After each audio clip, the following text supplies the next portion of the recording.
Hello everyone. Today we are going to talk about Chapter 3, Orbits and Gravity. Today we are going to focus on the theory developed by the two great scientists. One is Kepler and the other is Newton. Kepler's law is basically developed to describe how planets orbit around the sun. And then later on, astronomers actually realized this is not only applied to planet, it's also applied to like binary stars, applied to how the star orbit around each other and how the star orbit around the center of Milky Way galaxy.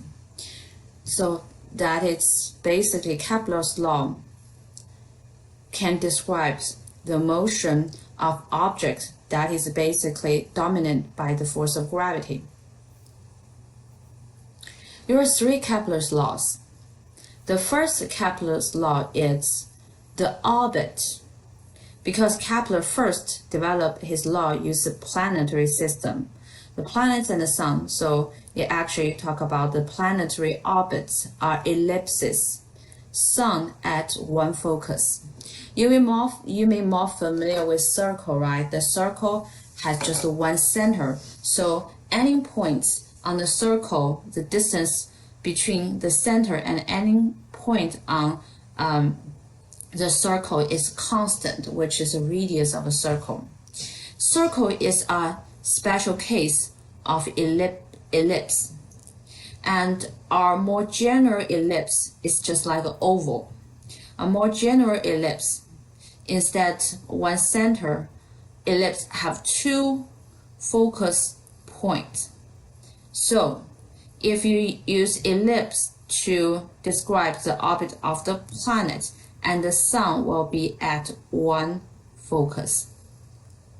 And next, I'm going to use a simulation to help you to better understand Kepler's laws.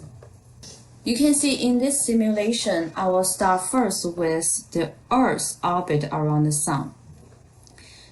You can see I can set the parameter for Earth. I just talk about circle is actually a special case of ellipse. Circle is basically a type of ellipse. The two focus points actually overlap with each other. And you can see the semi-major axis, you can think about that is roughly the radius of the object. And there's another parameter, which is eccentricity, which describes how oval the ellipse look like. If the ellipse is more look like a perfect circle, the eccentricity should be very close to zero. However, if the ellipse is, if I increase the eccentricity, basically the eccentricity will be always smaller than 1. You can see the larger the number of the eccentricity, the more oval the orbit will look like, right? So you can see 1, the orbit will look more oval. The sun is no longer at the center, but again, it's at one focus. Let's just reset. So for most of the planet, like the Earth, Venus, Mars, you can see here, their orbit, the shape of the orbit are very close to a circle. So they have very small eccentricity. For example, for Earth, the eccentricity value is 0.017, so almost to a perfect circle. But however, if you look at a more precise measurement, we actually know that in January, the Earth is actually closer to the sun than in July. So therefore, it's not exactly a circle, but it's very, very close to a circle. And among all 8 major planets, Mercury has the most eccentric orbit around the sun. So if you look at the number of eccentricity, the eccentricity of a Mercury orbit around the sun is 0.2. So you can see that basically clearly from this picture that the sun is not at the center, right? So Mercury's orbit will more like an oval instead of a circle. Okay, so that is basically Kepler's first law. Planetary orbits are ellipses, sun at one focus, which describe the shape of the orbit of the planet. And Kepler's second law is actually describe the motion of the planet when it moves on its orbit. So now let's look at the simulation again.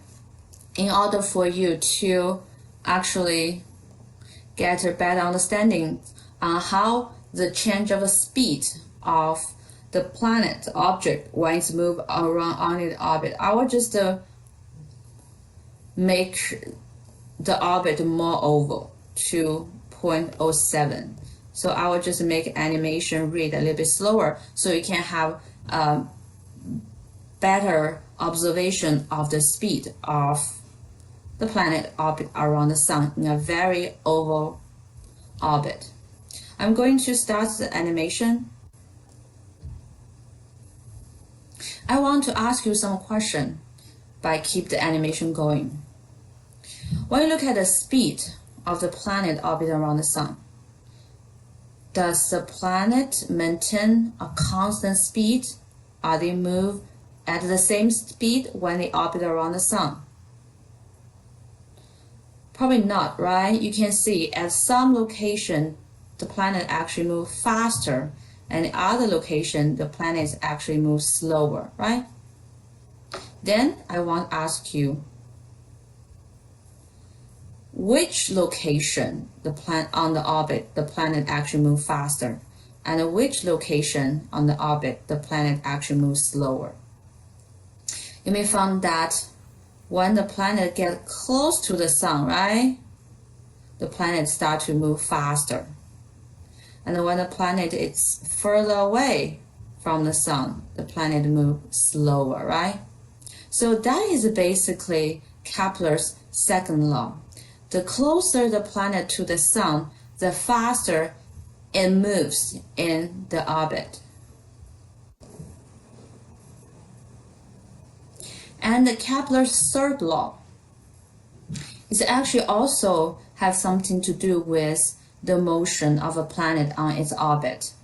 It's talk about there's a relation between the semi-major axis of the object. You can simply speaking, it's roughly the radius of the orbit of the planet and their orbital period. So you can see the longer the semi-major axis, that means the further away the planet, the larger the period. So that means the planet will take a longer time to orbit once around the sun. And Kepler found that if you square the period and divide by the average distance, the semi-major axis, you will actually get almost a constant number for almost all the planet. You can see it's about 1, right? So that is the relation between the semi-major axis, the average distance from the planet to the sun, and their orbital period. It's described by the Kepler's third law.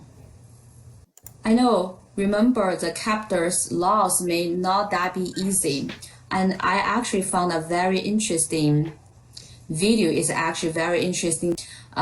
So it's named My Universe Revolve Around You. So I'm going to play it for you, and if you want to watch it again, please feel free to watch it again. And if you're able to sing the song, you should be able to remember Kepler's laws.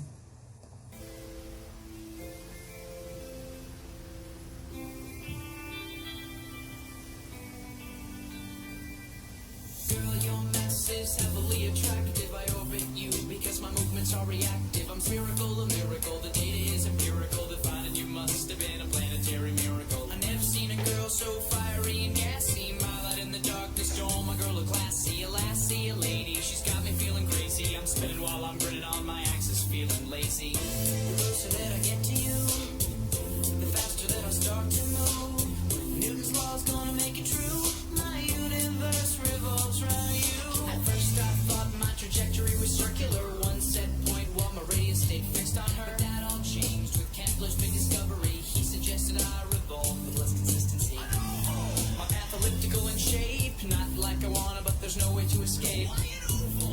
may be asking, and it's right of you to question what I've told is true. The facts as I have tried to prove. Albert Einstein gave the answer as to the path of the celestial dancer. He suggests it's the curvature of space-time. And he's a pretty smart guy. Let's just leave it there. The closer that I get to you, the faster that I start to move. Kepler's law's gonna make it true. My universe revolves around you. All what was that? Did something come between other satellites that you might be seeing? I'm really good, girl. What have I been to you? I'm a solo system, there ain't room for two. That's it, baby, now we're through. I hope you're supernova and take me out. Can you be a black hole, honey? Take me inside. Spit out the matter in a matter of time. I guess it was just one of my moves. Eclipse in your light. Girl, I knew you were true. The closer that I get to you, the faster that I start to move. Newton's law's gonna make it true. My universe revolves around you. The closer that I get to you, oh, the faster that I start to move. Kepler's law's gonna make it true. My universe revolves around you. The closer that I get to you, oh, the faster that I start to move. Newton's law's gonna make it true. My universe revolves around you. The closer that I get to you. Okay, if you remember how to sing this song, you will actually remember Kepler's law, right? So we just talked about Kepler's law is actually to describe the motion of the planet around the sun, especially Kepler's second law to describe how fast the planet move around the sun. Now I want you think about a question. You can see Kepler's law, second law said, the closer the planet to the sun, the faster it moves. The further away from the sun, the slower it moves. Anybody can think about why? Why the planet gets closer to the sun, it starts to move fast. When it gets further away, it actually moves slower. Kepler only basically developed his theory based on the observation, but he does not have a theory to explain why.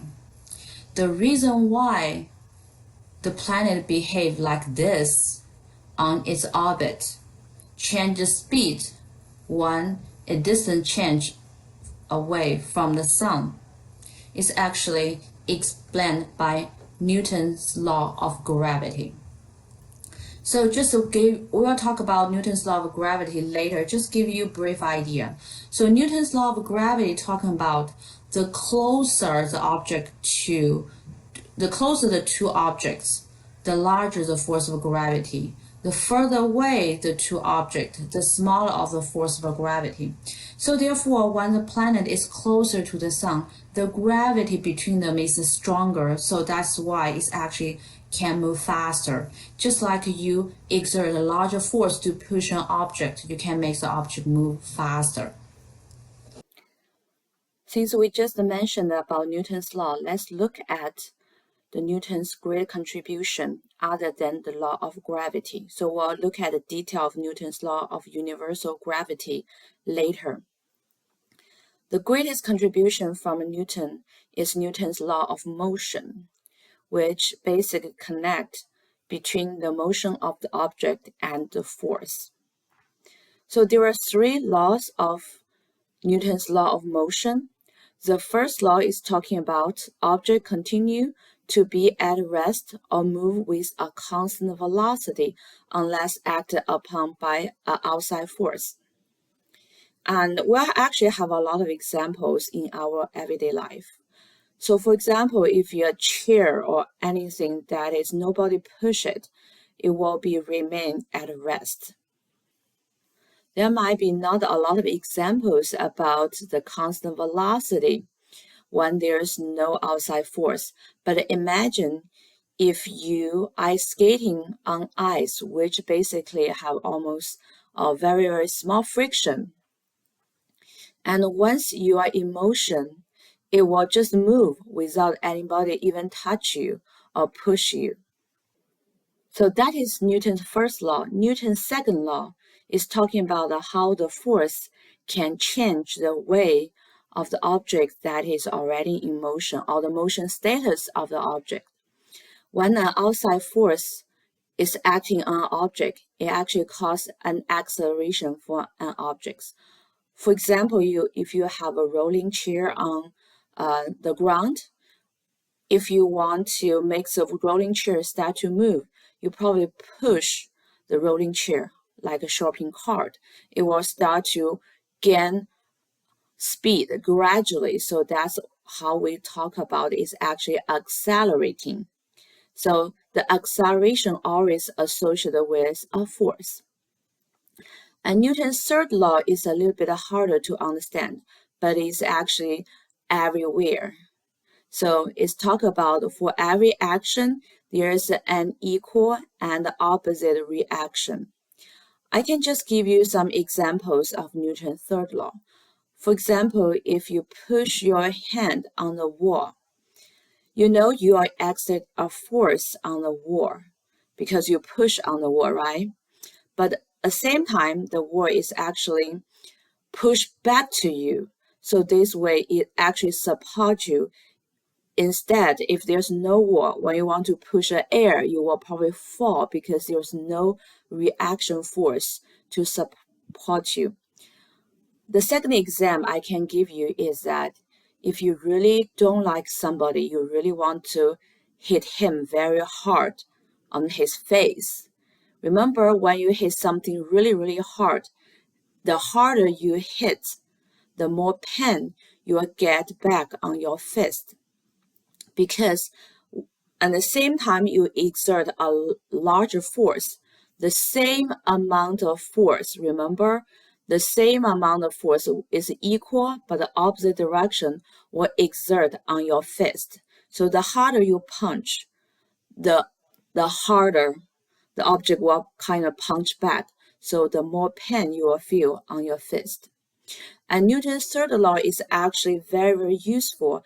That is a principle to send the rocket ship into the space.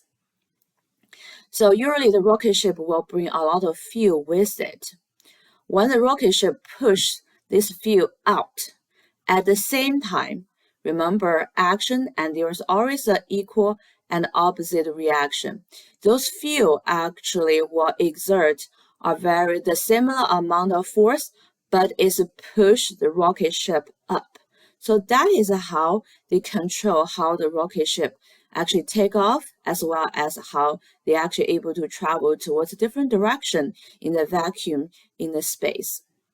And the other concept is very useful. It's about the angular momentum. The angular momentum is a measurement of the motion of a spinning or revolving object and depends on its mass, velocity, and distance from the point around which it revolves. Just an example, later on you will learn most of the planets, almost all the planets, the stars, they all spinning around its own axis. Let's take Earth as an example. The angular momentum of Earth depends on the mass of the Earth, how fast the Earth is actually spinning around its own axis, and basically as well as the size of the Earth. Not only the rotation of Earth, also there is angular momentum when Earth orbiting around the Sun. Then later on, Newton found that the force of gravity not only exists between Earth and object on the Earth.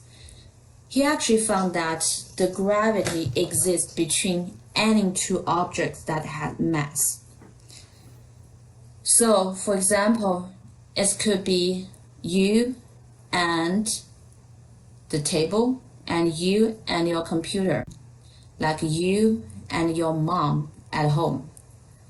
So, and this force of gravity is always attractive force. In case you are sitting next to your mom or sitting next to another people, do you feel the attractive force between you two? Because principally, there must be force of gravity, or we call it gravitational force between you and the person sitting next to you.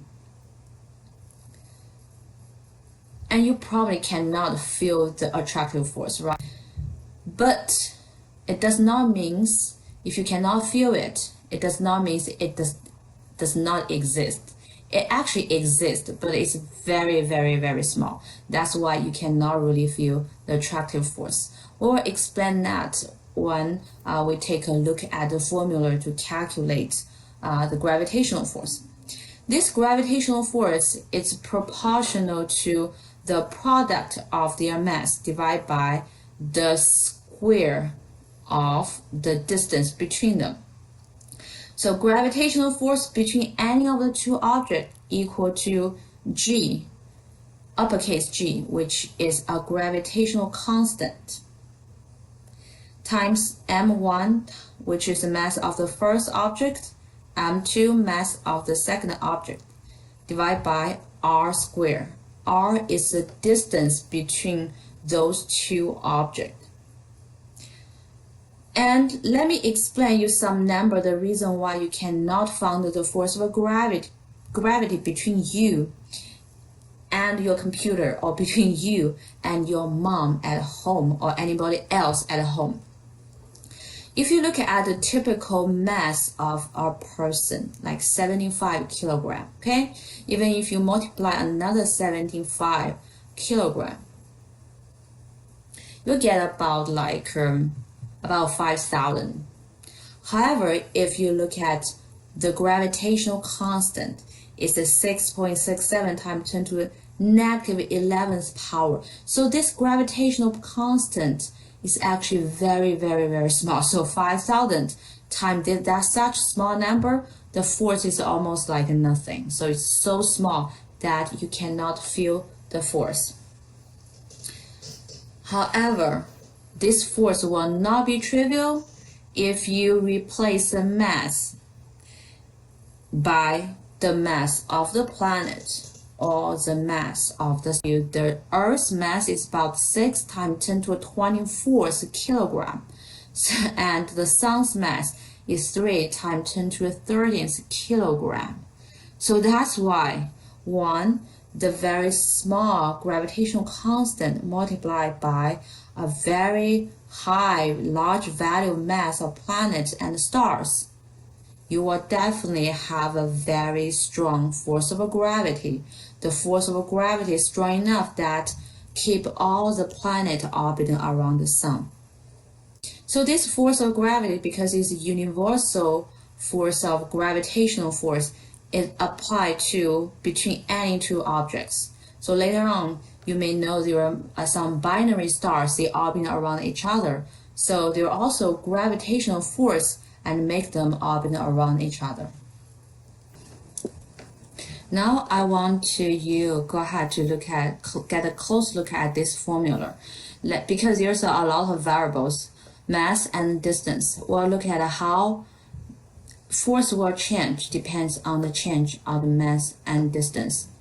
But first of all, I want to make sure you understand that force is proportional to the mass.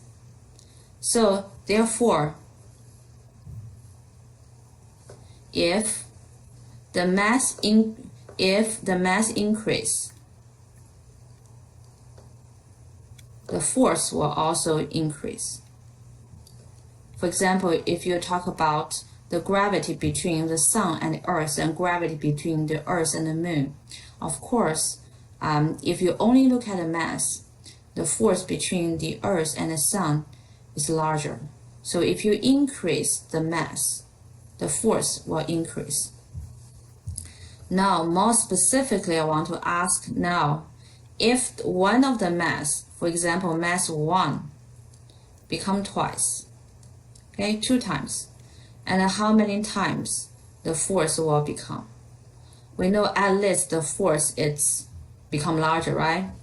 Because the force is proportional to the mass, so the force will become, again, 2 times.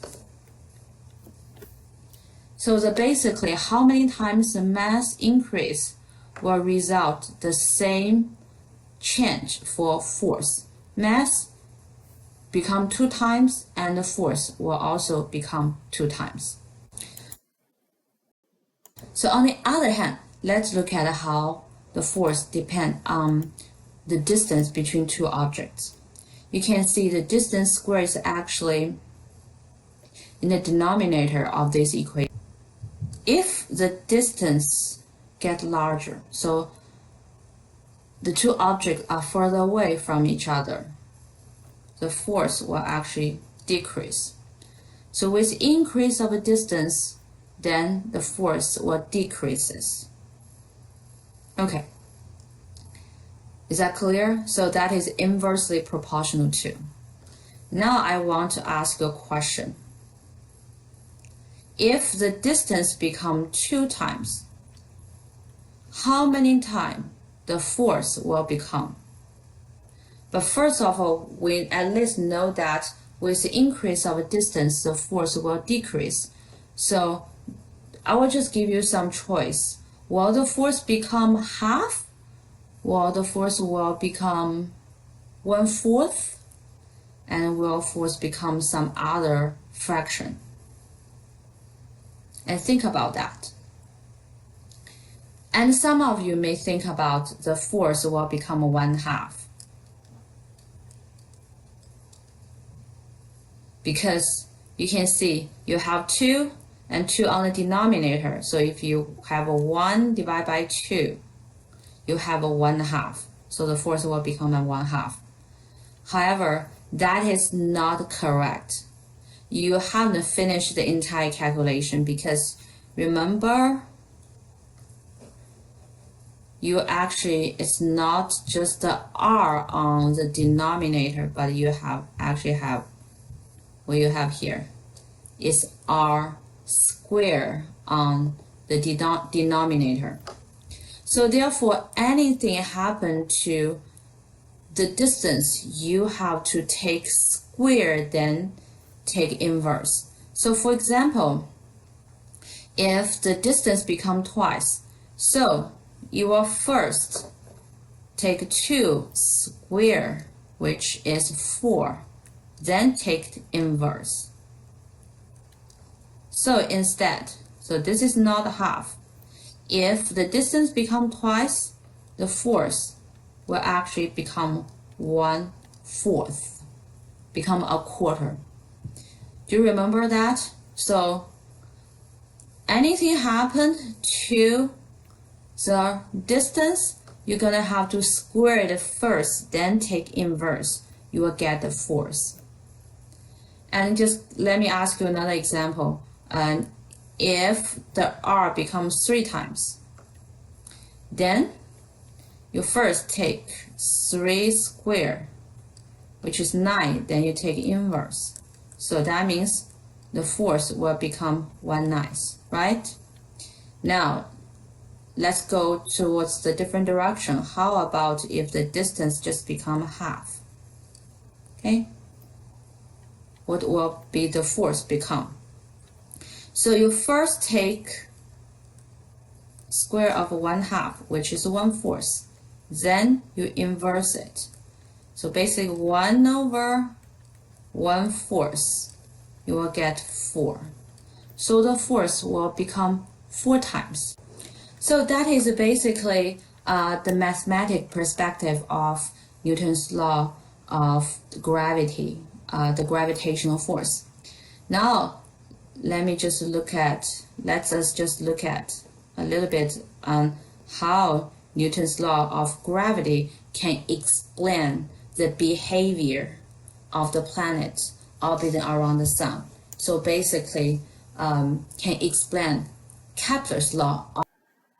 Now, let's us just look at a little bit on how Newton's law of gravity can explain the behavior of the planet orbiting around the sun. So basically, can explain Kepler's law. So let me go ahead to draw the sun and the planet, and I will also keep the Newton's law of gravity formula so you can refer to. So you can see this is a sun, and make a very extreme case of the orbit. It's very, very oval. Although none of the planet will have such oval orbit, but we do have some celestial object has very oval orbit. Anybody know what is that? It's actually a comet. So let's imagine this is a comet. Okay, so basically when the comet is very far away from the sun, so the distance between them is very far, right? We talk about gravitational force is inversely proportional to the distance. So the further away, the smaller the force of gravity, okay? One, the comet is very close to the sun. The distance between them now is much smaller, right? So therefore, force of gravity is inversely proportional to distance. Now it has large force of gravity. So that is why the comet could move faster when it's close to the sun and compare when it's further away from the sun. And the bad thing for the comet is a lot of comets actually have a very long period. For example, Halley's comet had a period of 76 years.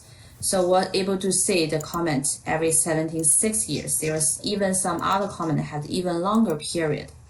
And which is even worse is that because the Earth is actually very, very close to the sun, maybe somewhere here.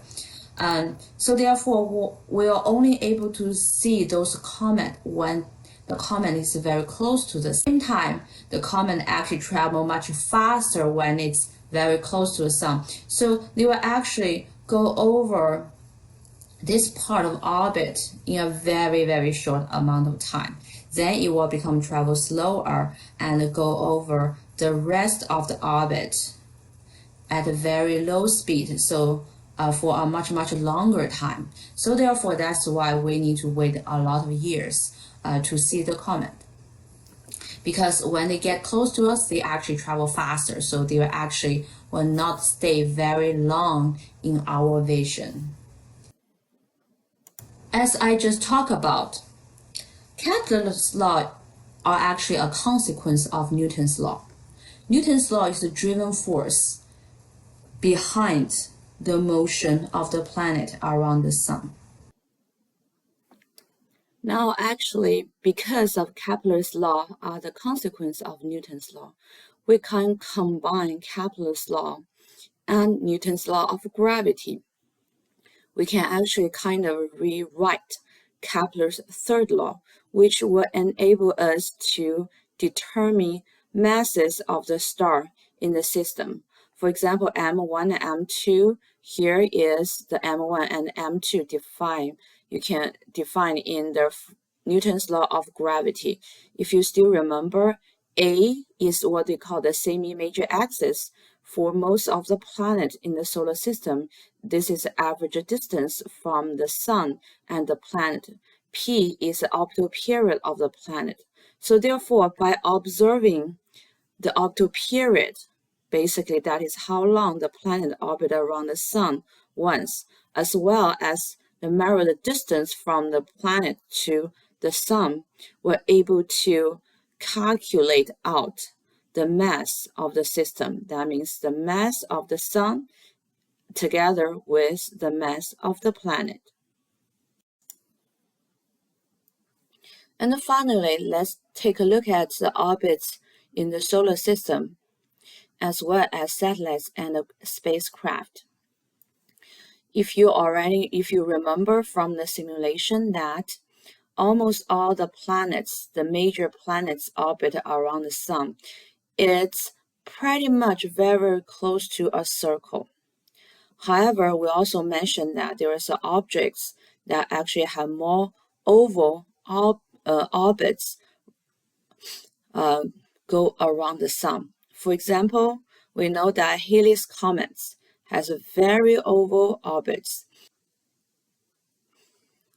There are some other objects like asteroid from asteroid belt or asteroid from the Alto Cloud or Kuiper belt. They actually have more oval orbit around the Sun.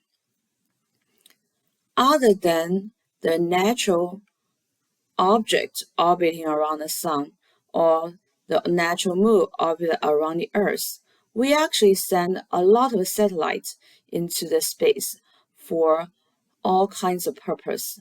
You probably heard about a lot of satellites are for the communication, like your GPS. There's also weather satellites. So this picture actually gives you an illustration like how many satellites, roughly how dense the satellites actually orbit around the Earth.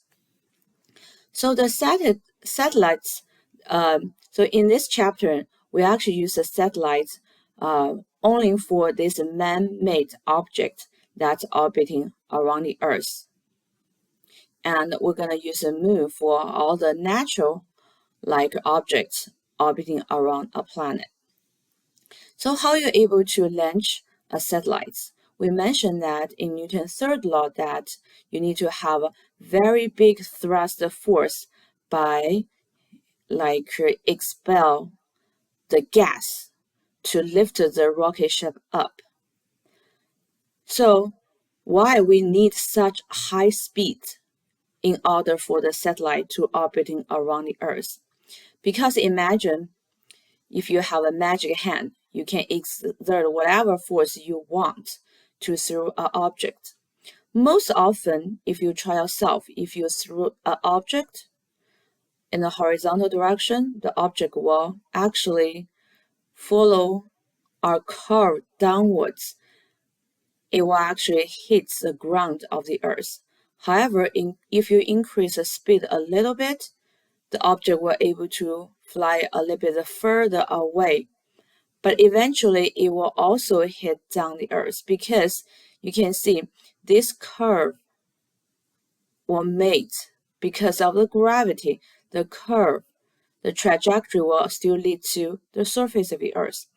However, if you able to use your magic hand to throw an object very, very fast, for example, the speed like a rocket ship, over 8 times 10 to the third meter per second, what happens to the object? The object still will follow our curved path, but this curve is start to match the curvature of the Earth. So therefore, although the object is still under influence of Earth's gravity, but it will just circle around the Earth.